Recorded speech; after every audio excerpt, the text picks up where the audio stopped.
Hello YouTube, Biolizard1 here, and today I'm going to bring you a match against Danny, also known as the British guy over there on YouTube. I'm going to be using a Sunny Day team in this battle because I think that Sunny Day teams are underrated and Sandstorm dominates the metagame currently. So I decided to build a Sunny Day team and see how it works out. I start off with Ninetales, who gets Droth in this 5th generation together with Groudon, though they are the only Pokemon to instantly set up the sun.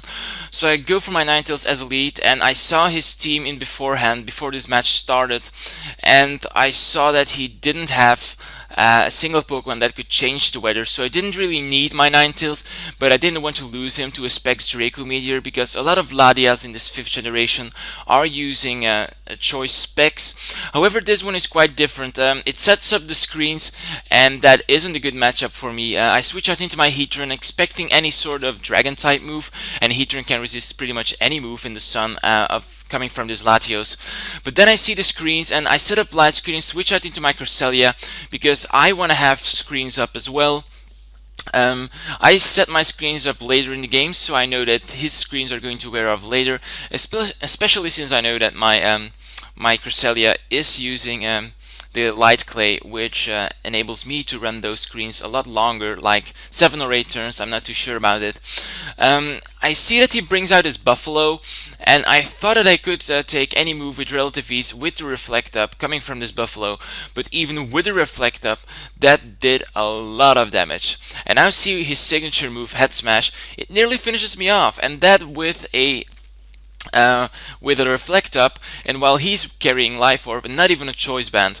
So I think this Pokemon is going to be a very good Pokemon in the UU tier pretty soon, after Smogon got its tiers up. But I don't think it will be good enough for the OU tier, unfortunately. Still, it's a cool Pokemon and you should try it out if you haven't done so yet. Now I'm going to go into my Bambi. Bambi, I'm just basically trying to scare him out here because I thought he might be faster. Actually, I wasn't really sure what I was thinking here, but I thought that he'd switch out actually, and so I switch out into my Luna, into my Cresselia, because I think that my reflects are going to wear off pretty soon. And yeah, Cresselia is a bold nature, maximum HP, so I know it can take hits coming from this Buffalo all day long. So now he sends out his Terrakion, and actually at this point of the match, really funny actually, he forgot that this Terrakion is both fighting and rock. I take that into my advantage. While he sets up the Rock Polish, I decide to go for a Psychic, and that Psychic is going to do a lot of damage to him. And that making it a 2-hit KO on my part, which is very good actually, and that misplay cost him his Terrakion, and yeah, that's not really very good for him. So light screen wore off, I still have my Reflect. Here I was fearing the Shadow Tag from the Shandira.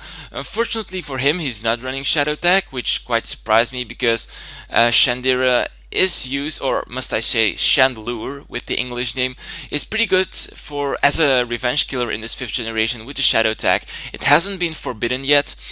But here I was predicting him to go for any fire move, a Fire Blast or so, predicting me to switch out. However, he doesn't, goes for a safe Shadow Ball, and that's going to pop my balloon of this Heatran. He decides to go into Woobat again, who is going to get raped so much by the Stealth Rock damage, and that's actually very good for me that I set up Stealth Rocks early in the game. He decides to go into Jolteon then after his Woobats die, and I was thinking, hey wait, Jolteon can't really do a lot against me, and he thought that this Jolteon had Hidden Power Ground, but unfortunately for him again, he doesn't have Hidden Power Ground, so that means I'm going to be able to finish him off with a Fire Blast in the sun, because it's going to do a massive amount of damage to Jolteon. Now he switches out into Chandelure again. Chandelure is going to get hit by Stealth Rocks as well, so this team was pretty much Stealth Rock weak in my opinion. He decides to go for a Hidden Power again. This time it does hit super effective damage on me, while I go for an Earth Power, finishing off this Chandelure as well. So Heatran is really kicking ass in this battle, finishing off a lot of his team, and basically what he has left now is his Latias that is. Sorry, I always confuse those two. And he goes into Latias, and he decides to go for a Draco Meteor while his special attack falls. And I know that I can easily come in with something else, in this case Cresselia, and like set up my screens, go for another Pokemon, and finish this game. So I decided to go and set up a light screen, if I am correct, because the Psychic wouldn't do a lot to this Latias. And then he knows he has lost, but instead of running, he decides to go for a Memento, which is quite funny. So that's kind of the way Danny is. He's a really fun battler, a very funny person, which you can see in his narrations, so he's really worth checking out there. So I hope you guys enjoyed this battle. I hope you guys enjoyed my new Sunny Day team. Not really sure what more to say. Just stay tuned for the question of the day, and that's all that remains for now. I'm not really sure if I can bring you a dual narration with Mephistopheles tomorrow, because he bought his new computer. Actually, he received it for his birthday. His birthday was on Saturday, so he got his new computer, and it hasn't really been configured yet. So I'm not really sure if we can already do a dual narration. If not, then yeah, it's probably until Wednesday. Wednesday is going to be a regular battle. So yeah, let's continue to our question of the day now. We are having a series of question of the day where I'm asking about your favorite type of Pokemon in this new 5th generation in the Unova region. And today we're going to discuss the new poison types Pokemon. Actually, I was pretty sad when I saw that only a few poison type Pokemon were released to this 5th generation, but the Pokemon that were released were actually really worth noticing, because my favorite Pokemon of this 5th generation is definitely Amoonguss, because it's that Pokemon that looks like a Pokeball on both of his hands and his head, but it's actually some sort of fungus. That's why it's called Among Us. So that's basically my favorite Pokemon. It has a massive amount of hit points.